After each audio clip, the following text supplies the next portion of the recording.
what's up guys? Welcome back to my channel. If you're new here, hi, my name is Crystal and this is Crystal's Copia, where we live a life of abundance. And today we're on part 2 of my minimalism series. We are following along with Joshua Becker's book, The Minimalist Home, and I'm super excited. This is the first room in the series, so if you're new to the channel, get the book, come along with us, it's gonna be awesome. But part 1 is the living room, so I'm gonna walk you through my living room. We're gonna declutter, we're gonna minimize, it's gonna be awesome. So if you guys want to declutter along with me, that'd be great. Let's do it. Okay, forgive the lighting, it's extremely bright out, it's the middle of the day and I'm here by myself, and so I thought this would be a great time to do this. This is my first living room, and you're probably thinking, what the heck? There's an exercise bike and an elliptical. Yes, there is. And we love having these in the house so close by. We use them a lot more because of that. So those actually are going to stay here. And my vision for this room is actually to become more of like a workout space, because even though it's so pretty, we just don't use it. It doesn't function. So I would love to have more space for that. So we do plan to sell this furniture, not all of it, but some of it. But we're waiting because it's snowy here and it's just not a good time to sell furniture. So we're waiting for the spring. But what I want to do is I want to go through and declutter. And you can see I have a few things on the table that just need to be tidied up, but there's some decor here that I don't really love. And then these over here, this is just, I don't even know what's in these bins. It's chaos. And same thing over here. Our workout equipment is kind of hodgepodge. So I want to go through all that. And then I'm going to take you into our second living room. And as you can see, I have all my work stuff out. So I'm going to first go through and just put things away. Right off the bat, I can see that there are some stuff I want to get rid of. We have way too many blankets. That should just be full, and then none sticking out. So we have too many of those. And then this dog bed for sure has to go, because our dog does not ever lay in his bed. And you're probably wondering why. Because he lays on the couch like a human. He does not care that he has a bed. He does whatever he wants. Okay, I'm gonna start with this living room because it's a little bit easier. I'm gonna go ahead and just grab the stuff that I know I wanna get rid of right away. So I'm gonna bring the blankets over here, sort them. I'm gonna put the dog bed in the donation pile because we know it's going bye-bye.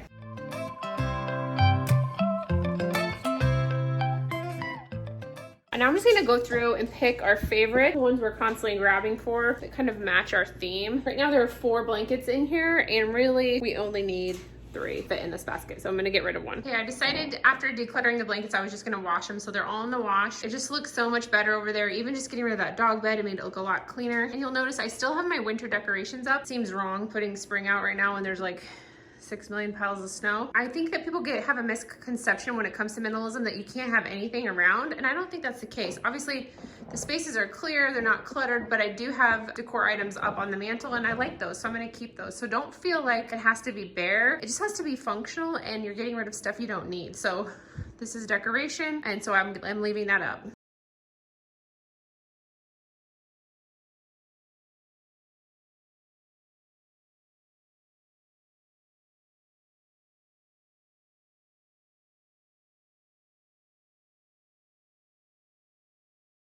All right, so all that's left in these bins are a few things my husband needs to go through, because I don't want to throw away cords that go to like TVs we're not using or something like that. So I'm gonna have him kind of approve what I left in there and see if I can get rid of it. But then we can completely get rid of this shelf, which will be nice because I'll have a little bit more area over here for workouts. And then I'm gonna bring over some different decor items. You can see a few here. Those aren't gonna stay there, but those are the ones I want to keep. And then I'm gonna bring up some stuff that I have in my office that I want to keep that I would like more in the living room. So I'm gonna move those around, but I was able to clear off the tables. It looks so much cleaner in here without all the stuff everywhere. And then we've got the Goodwill pile going over here.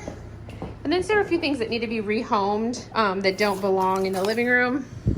And then I have a full trash can full of stuff that was trash, so it's going good. So the transformation over here hasn't been crazy because it wasn't filled with stuff, but even just getting rid of a few things here and there did clean the space up. Also, as I'm going through the seasonal decor, so this is my winter decor, as I take that down and transition it out, I will decide if everything on there is something I want to keep or get rid of, and I've been doing that. I did that with all my Christmas stuff. I went ahead and got rid of the stuff that I wasn't putting out, and it feels good. Also, I like to donate things to Goodwill when they're in seasons, like coats before Christmas, things like that, because they're more likely to get used, and that's the items that they're needing right then. So keep that in mind when you're purging. Another thing I talked about is getting rid of stuff as you purge. I think it's easier to just donate it or rehome it right away. If you have time to sit on it, you're likely to keep it. For example, these organizational bins are from Dollar Tree, and they're not great. They're just not airtight. They're really flimsy, and I was keeping food in them, and I just noticed they weren't staying as fresh. So I had bought in a whole set of them, and you know, it sucks that I bought these, but I'd rather them go somewhere that maybe someone's gonna get some use out of them than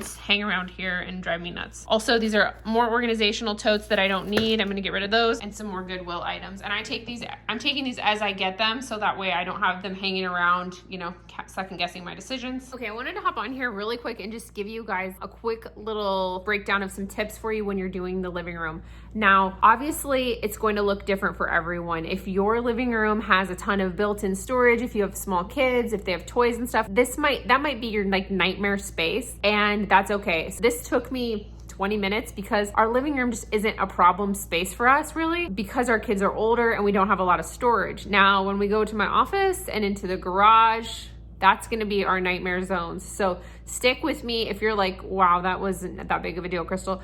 I'm just trying to follow along with the book so that we can go along these rooms together. And so don't get discouraged if you can't bang this out in like an afternoon. Keep going through, keep decluttering, keep remembering why we're doing it and how great it's gonna feel. Also for me, I'm in the Midwest. It's super snowy and crappy here weather-wise. And so I am looking forward to having all of my purging done so that way when spring comes, then I can do projects that I want to do around the house and I can enjoy the nice weather, maybe do some more things outside in our patio area. And so get it done now. Don't wait till the spring, because I think it's going to feel so good and it's going to be so much easier to clean. That's another thing that I love about minimalism is when I don't have a million things on my counter, it's so much easier for me to keep things clean. When I took the dog bed out from that corner, it was so dusty and there was cobwebs back there just because it's hard to get the vacuum around all that stuff, where now it's gonna be a lot easier. Also, don't forget to remind yourself how you want the space to look and feel, because that's gonna be different for everyone. We have exercise bike in there, we have an elliptical in there in our other living room. And I know traditionally that's not what that room is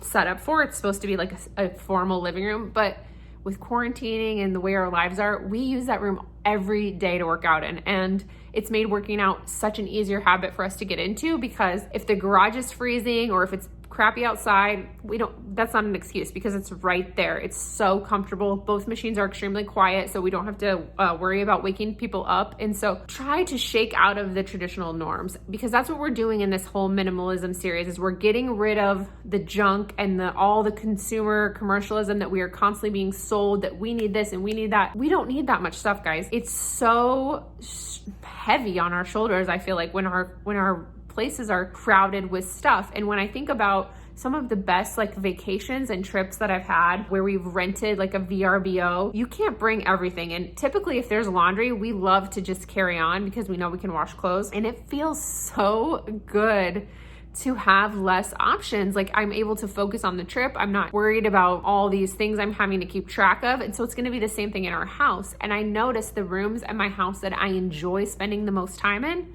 I have streamlined them. And I'm guilty of this with my office because I really don't utilize my office to its full potential because my office is jammed. It's jammed with stuff. And so I'm ready to get rid of it. I'm ready to feel lighter and have less. I hope you guys are enjoying this series. If you are, don't forget to give it a thumbs up. It lets me know the type of content that you like. And don't forget to hit that subscribe button so you never miss a video again. And I will see you guys in the next one. Thank you so much for watching. Bye.